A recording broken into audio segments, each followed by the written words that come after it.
Hey, what's up, you guys? It's Tenchijk. How you guys doing? Y'all good? I'm glad. Let's see. I've been good. Y'all been good? Good. It's been kind of hard making a video, ladies and gentlemen. It really has. I've been kind of swamped with a lot of work, and I don't know. To tell you the truth, it's been really difficult. Just kind of living here. It's so different from what I'm used to. You know what I mean? It really is. But I love it here. I really do. Kind of wanted to talk to you guys about something that I learned while in film school. Alright. You know how I used to talk about how, or complain why Asian males are not used in the media? Why don't they ever use a handsome one? Why do they always use a crappy one? And all this kind of stuff. And I have my own theories, right? And I know why it happens. In a sense. I'm not saying that it's right. I'm never defending that shit. I want to break that eventually, but I'm just one man. You feel me? And I understand why it is so difficult to put a lead Asian man in the movies. Number one reason, obviously, is money. I always thought it was racism, and it's partially racism, right? Partially some stereotypical stuff that just, happened over time that you just can't wash away all of a sudden, But basically said, it's money. It costs so much money to make a movie. I had no idea, why it costs so much, but it's because there's a lot of people. There's a lot of different jobs, you know what I mean? Even for safety alone, there's so much jobs available, you know what I mean? You got sound, you got lighting, you got all this different types of jobs, and then that costs money. And if you spend that much money in the production and then you risk it all on an Asian actor, you know what I'm saying here? He might really look good, and he could speak English and have all the characteristics that Tenchijk wants. But if the audience, right, the majority of the audience don't like that and don't dig it, you just lost shit ton of money, And so a lot of these producers and executive producers, they know this. They know what sells. They know that white dudes sell, so they use them. You get what I'm saying here? But that doesn't mean it's right. It just means, they don't want to lose any money, so it's more about greed, right? So when I look at that kind of stuff, I see a huge journey ahead of me. It's scary, it really is, because will I just crumble in front of Hollywood, or would I be their monkey and dance with them? I really don't want to. But when time gets desperate, I have no idea if I could truly say, you know what? No, I refuse your $10 million offer, because I'm not gonna. I just don't know. I want to be that strong. You get what I'm saying here? I really want to be able to say, you know what? I'm not doing it. But as we know in the world, there's so many people that could replace me. So there's a lot of conflict in that. You know what I mean? But I truly want to get into this business to break these stereotypes. You get what I'm saying here? I kind of talked to you guys about this a while back with Bruce Lee and stuff like that. Now, Bruce Lee was my last real role model. Growing up, there was nobody else that could top Bruce Lee in my book.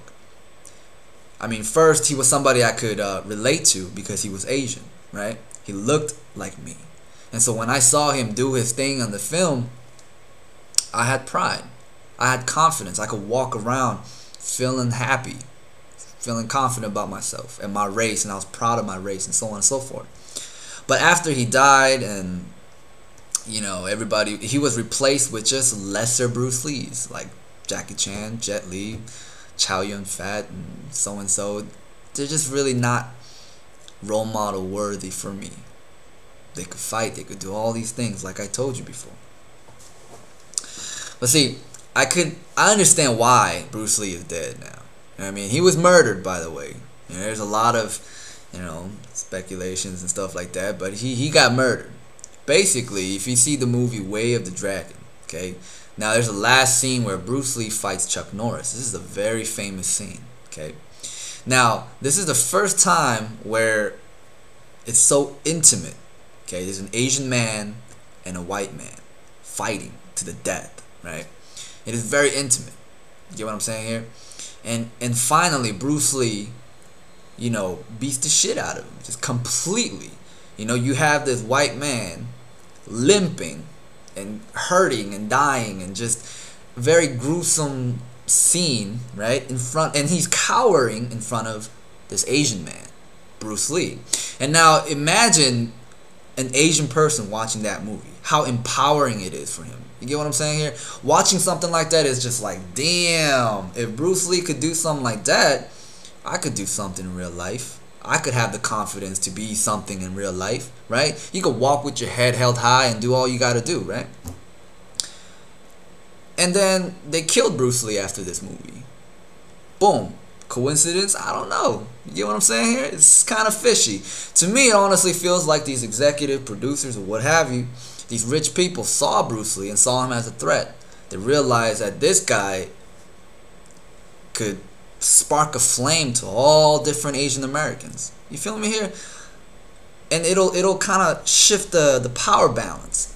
You understand what I'm talking about here? It'll make Asian men go like whoop, and then it's like a competition all of a sudden. It becomes difficult. So what you got to do, you got to eliminate the competition, which was to kill Bruce Lee. Boom, he's dead. And after Bruce Lee, almost like a miracle, everybody that came after Bruce Lee that was Asian was shittier and shittier and shittier, until we got Harold, until we got Ken Jeong in Community, right? You got Bobby Lee and Mad TV doing all the stupid skits. You know what I mean? As much as I want to say I have respect for those people because they're pioneers for other Asian Americans, to me, honestly, I feel like they made an ass out of the whole, out of our race. Really have. They should have refused those things. That's what I honestly feel. I mean, of course, I know it's so difficult to make it out there as an actor, so thus they take those roles. But I really hope one day, you know, they'll just kind of say hell no to that. You know what I mean? But anyways, yeah, so I feel like this whole Hollywood journey of mine is going to be a difficult one. Very difficult one, but I am quite excited about it. And if I don't have y'all support, I really am nothing. I'll lose all strength and I'll be Superman without anything. Superman with kryptonite or something. So I hope that most of you guys will always be with me and support me. And yeah, there's going to be a lot of short films and all this different type of stuff coming your way. And I'm going to make it interesting and fun for you guys. And I hope that you guys could constructively criticize me. Don't just say it's the greatest shit or just, oh my god, Tenchijk, you're doing...